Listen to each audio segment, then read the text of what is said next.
Hey, welcome to the welcome video for Speech and Hearing Science 375, or Speech Science. Don't confuse it with Language Science. They're different. But I know a lot of you are taking both of them probably at the same time.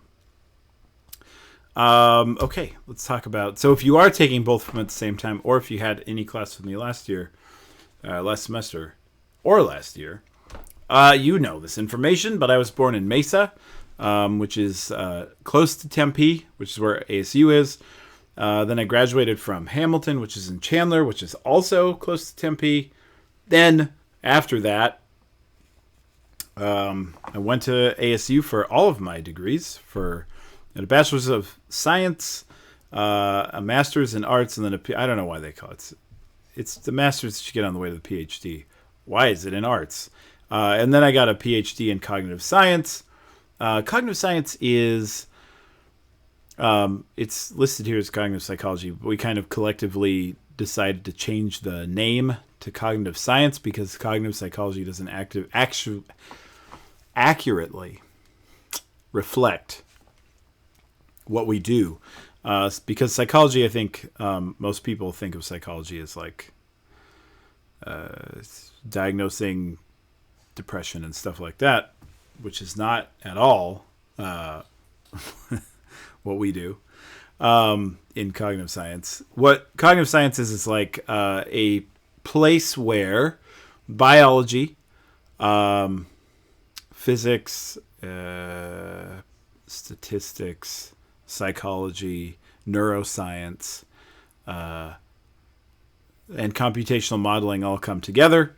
And some of the main things we look at are, say, memory, perception of the world around you, and I mainly focused in perception of the world around you, and memory for audio and visual senses. And so, of course, the audio sense is what ended up making me a great fit for the speech and hearing department. And I do a lot of work with acoustics, which we're going to talk about a lot in this class. Speech science is a lot of acoustics. It's kind of so you've had phonetics by now, and phonetics is like how you put your, how you're moving your mouth around to make the sound, how you're hearing it, all this stuff. What we're talking about is the actual acoustics, like the scientific and mathematical component of phonetics, basically. So if you're a nerd, this will be really great for you. It's really all I can say. I love it. I'm a total nerd.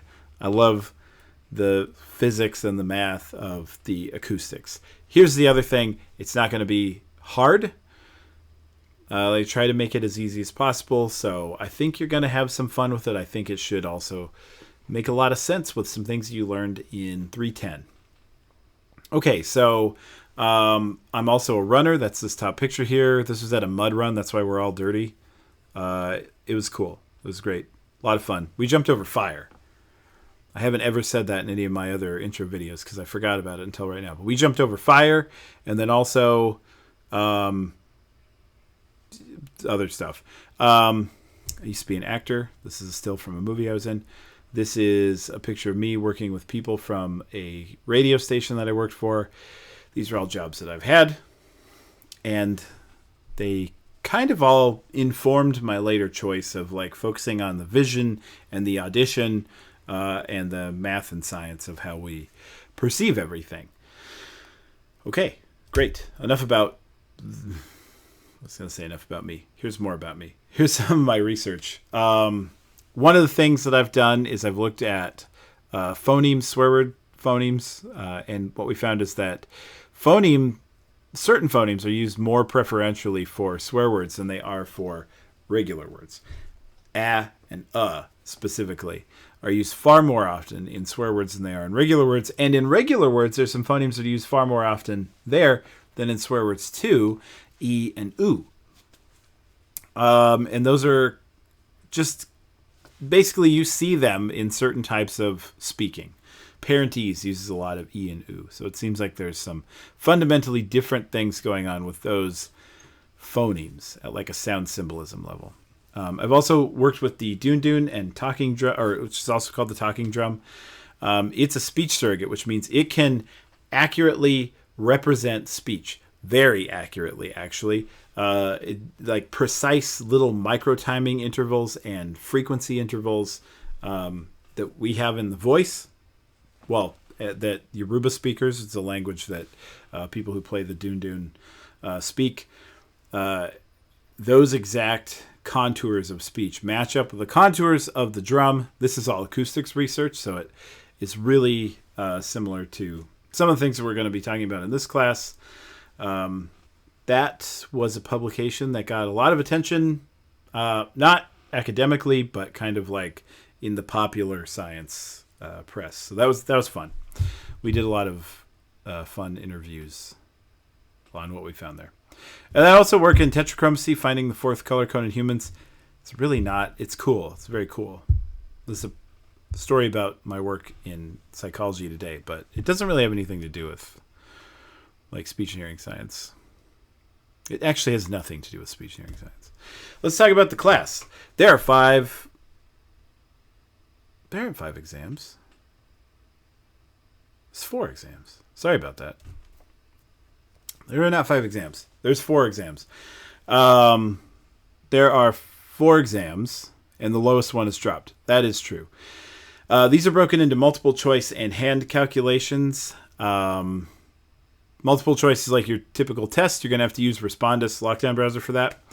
The hand calculations are, you don't have to use Respondus for that because you're going to be using a calculator and doing a lot of math. So that's just going to be like you do your work, show your work, take a picture of it, turn it in. Those are all closed note.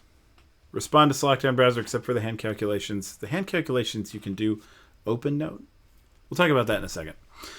There are 8 quizzes. You're going to have 2 attempts for each quiz. What I want you to do is treat the first time that you go through the quiz like it's an exam. So don't use your notes. Figure out what you actually know. And then for your second time around, the reason why you want to figure out what you actually know is like what you need to study for the exam because you don't know it. The quizzes kind of inform what's on the exams. So it's important to know what you don't know. Second time through, get 100%. Use your notes. Do not get 100% on these. You should always get 100% on the second time you take the quiz. There's also homework assignments, practical things using Audacity, Pratt, and Wavesurfer, which is another thing I don't have on this slide, but it's another program that we're going to use. You should also get 100% on those. They're not hard, but they are informative. And I'll have like a walkthrough video for all of them. So you'll have a lot of support doing those, and you should always get 100% on those too. Okay, how are the exams going to work? Well, I'll tell you. So we had a pretty big, there's a lot of cheating in the last couple of years. People were screenshotting their exams, putting them on Course Hero, Chegg, and other places. Please don't do this. It's considered academic dishonesty. We had some people get expelled from the university because we were able to figure out who they were. So don't do it. I had to turn off the exam feedback. What I did first was put it so you had to go to Respondus for this, but then you couldn't take screenshots, but people were still copying it and then putting it on Course Hero and Chegg and all these things. And so what we did was we turned off the ability to look at it at all. So if you want to see what you got wrong on the exam, you have to come to office hours and then we can look at it. We also turned off the ability to go back to the questions on the exam too. And they're going to show up one at a time also. So if you're a person who likes to skip a question because you're like, I don't know that one, I'm going to go to the next one and come back, don't do that. Figure that one out and then move on. These questions are not written to be confusing. There's no trick. There's no like trick answers. There's none of those things where it's like, oh, but there was a S on this word, and so because there's an S on this, nothing is true because that's not a word that should be pluralized. That's ridiculous. Questions that are like that are dumb, and they don't actually look at your problem-solving ability. They look at like your ability to do an escape room or something. These are straightforward, or they should be. So, I'm not trying to trick you with them. So don't overthink them. Just apply the knowledge and move on. But there are also hand calculation problems because there's math in this class, by the way. And it's not hard math. It's really easy. The craziest that we get is multiplication and division. I'm trying to figure out if there's any time that you're going to do like a square root. We do a square root. So taking something to the power of and then taking the square root. That's as crazy as we get. But it's really simple calculator stuff. And I'll walk you through it multiple times. And you can use calculators on that portion of the exam. You can use your notes on that portion of the exam. You can watch my videos that walk you through how to do those kinds of problems for that portion of the exam. You're just going to have to know how to apply different numbers to the problem. So, you'll be fine. You'll be fine. If you're not good at math, you'll still be fine. You'll figure it out. I'll help you figure it out. There's a lot of support there for you for math. If you don't need it, you don't have to watch it. But if you do need it, it's there. And there's a practice sheet that you can do. It's like never ending. It always updates to a new thing. So there's tons of practice that you can do. And then keep doing it until you get every question right out of the thing. And you'll get 100% on that portion of your exam. I'm going to tell you, I have definitely had students who do okay on the multiple choice portion and just absolutely ace the hand calculations. But because the way that the hand calculations and the multiple choice come together, they get a really good grade on the entire exam. I think the hand calculations are easier because there's a definite answer. If you're following the steps, you're going to get there. I also give partial credit for following the steps the right way. So,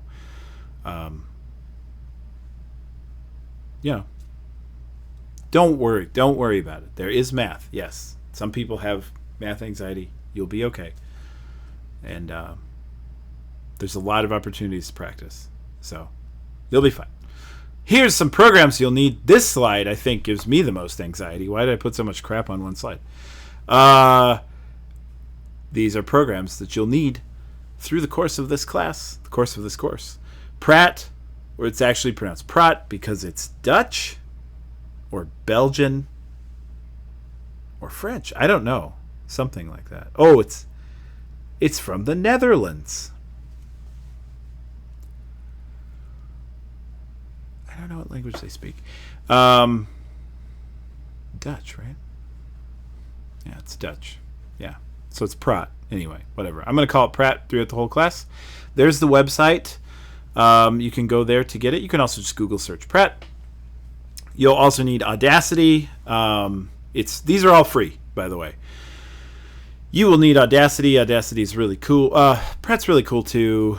Audacity is really cool. They're both free. You'll need to download those. And here's Wavesurfer. Wavesurfer is kind of predates both of the. It sort of predates both of these. Sort of. There was an Audacity a long time ago that was kind of like. But it's about concurrent with Wavesurfer. Wavesurfer, though, is really nice and easy to use. There's a website for it. These are the pictures that you should see to make sure that you're on the right site. You don't have to get these right now. You can, but you don't have to. Because I have a walkthrough. The first lab that we're going to do is me basically just walking you through how to download these and how to use them. And so you can wait until then. Or if you are really into, just like doing stuff, you can get them all right now. There's extra credit in this class. There's two things that you can do. There's either going to be research participation or something else, like find an article that pertains to stuff in the class and write a one-page summary on it. There's going to be two of those in the class at some point. Hey, you should go see the DRC, or which is now called SAILS. DRC stands for Disability Resource Center. SAILS, I don't remember what it stands for, but it kind of means the same thing. You should go see them if you think that you could use an accommodation. Dyslexia, test anxiety, auditory processing disorder, all these things they can give you accommodations for. And here's the deal. I had a student who was not able to finish their exams ever in person. It's a 45-minute class, but most people are done in about 20, 25 minutes. And they were always there late. And some people are there because they just don't know the material. But this person was getting like really good scores on the portion of the exam that they were able to complete. And then there's stuff they weren't able to get. So I'm like, what's going on here? And they came to talk to me. They're like, oh, it's so hard. I said, what's going on with these? And they're like, I have to read this question so many times to make sure I understand what it's saying that I don't get a chance to get there. And I'm thinking, like, this sounds so much like dyslexia. So we talked about it. I said, go to the SAILS. They went to SAILS. Yeah, they're dyslexic. So all that time through grade school and stuff like that, they were good enough that they didn't get caught. But they did have dyslexia. And then, finally they got to this class and it was just bogging them down so much that we caught it. Luckily, then they got he. It doesn't matter if you know it's a he because you're not going to know who they are. So he got extra time for his exams and then also a font called Open Dyslexic. Google it right now. It's really cool looking. And if you have dyslexia, you should download it. Or if you just think it looks cool, you can download it too. So they set him up with this font on his computer, extra time for all of his exams, not just my class. And he passed. Now in medical school, very close to graduating and being a doctor now. Very cool. Might not have graduated. I mean, it was like C's, low B, C range with the amount of questions that he was able to answer before. So that really would have stood in the way of getting into med school. But with these accommodations, absolutely he went to med school and is going to be, like I said, graduating soon, which means he will most likely be a doctor, a general practitioner. I think it's where he wants to go. Or thoracic surgery. I don't remember which one it was. I have students who wanted to go in both. Anyway, still a success. So if you have any of these problems or anything else, you should talk to the DRC. It never hurts to see. If you don't qualify, nobody knows. None of your instructors know. None of your advisors. Nobody knows. Just you and the person who works for DRC. If you qualify, it can absolutely mean the difference between succeeding and failing. It's so much better if you take advantage of the accommodations that exist. A lot of them are just extra time on your exams, so it's so easy. It doesn't cost anything. They just send me an email and I put extra time in. And you can download fonts yourself for free. So that it would be so great to just get checked out to know. And if you don't, then nobody knows. So it's fine. Anything, you should make an appointment with the DRC. They have in-person appointments if you're here in Arizona, or you can talk to them online if you're anywhere else. And that's all. That's all there is. That's all there is for this part of the class, for this intro. What you should do next is you should read your syllabus and take the syllabus quiz. And then you're like probably a fifth or a quarter of the way done with the first module. Or maybe a little bit less. But you got it started. So that's great. Okay, I will see you in the next lecture. I'll also see you talking about... Oh, no. I don't remember what we're going to talk about in this one. It's like favorite game? Is it your favorite game? It's something. Or food. Maybe it's ice cream. Well, I'll talk to you about whatever it is, favorite something, in a couple days. Okay, see you in the next lecture.